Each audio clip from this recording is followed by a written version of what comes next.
Welcome to a webcast made by the Learning Enhancement team based in the Dean of Students office at the University of East Anglia. This webcast is part of the Steps into Calculus series and concerns the Quotient Rule. This guide describes how to use the Quotient Rule to differentiate functions which are made by division of two basic functions. It also shows you how to use your page in an efficient way when performing lengthy calculations. Introduction. The most important skill when differentiating is being able to identify the form of the function you have to differentiate. Once you know the form of the function, you can choose an appropriate rule to differentiate it. Many complicated functions are created by combining basic functions in some way, usually by addition or subtraction, multiplication, division or composition. See study guide, More Complicated Functions, and the fact sheet, 5 basic functions. This guide is concerned with differentiating complicated functions which are made by dividing more basic functions. In mathematics, the word quotient is connected with division and is sometimes used to indicate the division of one expression by another. Given this, it seems sensible that the rule used to differentiate a function which is the result of dividing simpler functions is called the quotient rule. The quotient rule is given by if y equals u divided by v, then dy by dx equals v multiplied by du by dx minus u multiplied by dv by dx, all divided by v squared. Here, the function you are trying to differentiate, y, is made by dividing the functions u and v. Importantly, u is the numerator and v is the denominator, and both are basic functions of x, given in the table on the next page of this guide. The derivative, dy by dx, is dependent on u and v and their respective derivatives, du by dx and dv by dx. To use the quotient rule, you need to be able to differentiate basic functions. Methods to do this are discussed in the study guides, differentiating y equals ax to the n and differentiating basic functions. You should read these guides and familiarise yourself with the methods discussed in them before you continue with this guide. The results are summarised in the following table. Rule 1. Function k, a constant. Derivative 0. Rule 2. Function a multiplied by x. Derivative a. Rule 3. Function a multiplied by x to the power n. Derivative a multiplied by n multiplied by x to the power n minus 1. Rule 4. Function a multiplied by the sine of kx. Derivative a multiplied by k multiplied by the cosine of kx. Rule 5. Function a multiplied by the cosine of kx. Derivative minus a multiplied by k multiplied by the sine of kx. Rule 6. A multiplied by e to the power kx. Derivative a multiplied by k multiplied by e to the power kx. Rule 7. Function a multiplied by the natural logarithm of kx. Derivative a divided by x. Throughout this guide, these results will be referred to by the rule number in this table. The quotient rule is a two-stage rule, similar to the power rule for differentiation. First, you must make sure that the function you are required to differentiate fits the pattern for the quotient rule, i.e., it is made by division of two basic functions. If this is the case, you can proceed to the second part, which gives the derivative. The quotient rule is quite complicated, and it is important that you define u as the numerator and v as the denominator. You also need to remember the correct order of terms in the numerator of the derivative because of the minus sign. Sometimes it may be possible to use a simpler rule, as some functions which are quotient can be differentiated more easily using the table above or the product rule. See study guide, the product rule. So think carefully when choosing your rule. Example. Which of the following functions can be differentiated using the quotient rule? Y equals 16x squared divided by sin x. This function is 16x squared divided by sin x, and you can differentiate it using the quotient rule with u equals 16x squared and v equals sin x. You cannot use the product rule with u equals 16x squared and v equals sin x to the minus 1, as v equals sin x to the minus 1 is not a basic function. Y equals sine of x over 16. This function is made by composition, as it is the sine of x divided by 16, so the construction of this function is complicated. In fact, you can use the chain rule to differentiate this function. See study guide, the chain rule. Y equals sine x divided by 16. Even though this function is a quotient, there is no need to use the quotient rule, as it can be differentiated using rule 4 in the table above with a equals 1 divided by 16 and k equals 1. 16 sin x divided by x squared. This function is 16 sin x divided by x squared, and you can differentiate it using the quotient rule with u equals 16x and v equals x squared.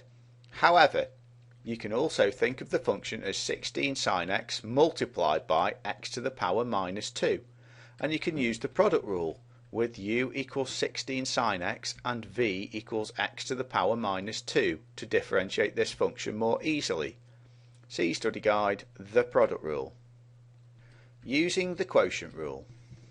Once you have decided the function you need to differentiate is made by the division of two basic functions, and you cannot use a simpler method to make the differentiation less difficult, you need to assign u and v as the numerator and denominator of the function respectively. When this is done, you can proceed to the second part of the rule. Looking carefully, dy by dx equals v multiplied by du by dx minus u multiplied by dv by dx minus v squared. The derivative comprises 5 separate parts, each of which you have to calculate in order to find the answer. You must write the terms in the numerator in the correct order, because if you swap them around your answer will have the opposite sign. As you have already defined u and v, all you need to do is find their derivatives and v squared. Next, you substitute these 5 results into the quotient rule formula and simplify if necessary. You may find it useful to divide your page vertically into an answer space, where your answer will be written, and an exploring space, where you can do any working and thinking which informs your answer. Usually, in quotient rule calculations, the exploring space comprises a list of the mathematics required in the substitution and any associated algebra.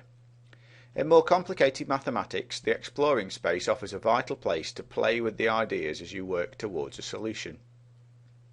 Example. Differentiate y equals 16x squared divided by sin x. As mentioned in example A above, the function can be differentiated using the quotient rule with u equals 16x squared and v equals sin x. Separate your page into answer space and exploring space.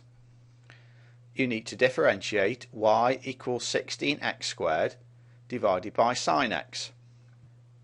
This fits the pattern u divided by v, where u equals 16x squared and v equals sin x. So as the quotient rule states that the derivative dy by dx equals v multiplied by du dx minus u multiplied by dv by dx, all divided by v squared. If you square v equals sin x, you get v squared equals psi squared x. The derivative du by dx equals 32, using rule 3, and the derivative of v dv by dx equals cos x using rule 4. Substituting these in, dy by dx equals v, which is sin x, multiplied by du by dx, which is 32x, minus u, which is 16x squared, multiplied by dv by dx, which is cos x, all divided by v squared, which is sin squared x. Factorisation of the numerator gives dy by dx equals 16x multiplied by 2 sin x minus x cos x, all divided by sin squared of x. So the derivative of y equals 16x squared over sin x is dy by dx equals 16x multiplied by 2 sin x minus x cos x, all divided by sin squared x. By writing u, v and so on in the exploring space to the right of the line, you keep them apart from the flow of mathematics and the answer to the left. It is also useful for further reference and checking your substitution. This is especially true when examples become more complicated. Example: what is the gradient of y equals 5e to the x divided by cos x when x equals pi? The function is 5e to the x divided by cos x, so you can use the quotient rule to differentiate it by setting u equals 5e to the x and v equals cos x. Separate your page into answer space and exploring space. You are differentiating y equals 5e to the x divided by cos x, which can be written as y equals u divided by v if u equals 5e to the x and v equals cos x. This means you can use the quotient rule. So as dy by dx equals v multiplied by du by dx minus u multiplied by dv by dx, all divided by v squared, you need to calculate the other bits of the equation. If you square v equals cos x, you get v squared equals cos squared x. The derivative of u equals 5e to the x is du by dx equals 5e to the x from rule 6. The derivative of v equals cos x is dv by dx equals minus sin x using rule 5. So dy by dx equals cos x, which is v, multiplied by 5e to the x, which is du by dx, multiplied by 5e to the x, which is u, multiplied by minus sin x, which is dv by dx, all divided by cos squared x, which is v squared. Factorising the numerator gives dy by dx equals 5e to the x multiplied by cos x plus sin x, all divided by cos squared x. So the derivative of y equals 5e to the x divided by cos x is dy by dx equals 5e to the x multiplied by cos x plus sin x, all divided by cos squared x. Remember that the derivative and the gradient are equivalent, so when x equals pi, the gradient is dy by dx evaluated at x equals pi equals 5 multiplied by e to the pi multiplied by cos of pi plus sin of pi divided by cos squared of pi, which equals minus 5e to the pi, as cos of pi is equal to minus 1 and sin of pi is equal to 0, which equals minus 115.703 to 3 decimal places. Further guidance and information. If you have any further questions about calculus or would like to discuss any other aspects of mathematics, you can talk to your lecturer or personal advisor or make an appointment to see a learning enhancement tutor in the Dean of Students office. Telephone 01603 592761. Email dos.help at uea.ac.uk, or visit our website at www.uea.ac.uk/dos/let. There are further resources on many other aspects of calculus, mathematics, statistics and science available from the Dean of Students Office and on its website. These include questions to practice, model solutions and webcasts illustrating essential skills.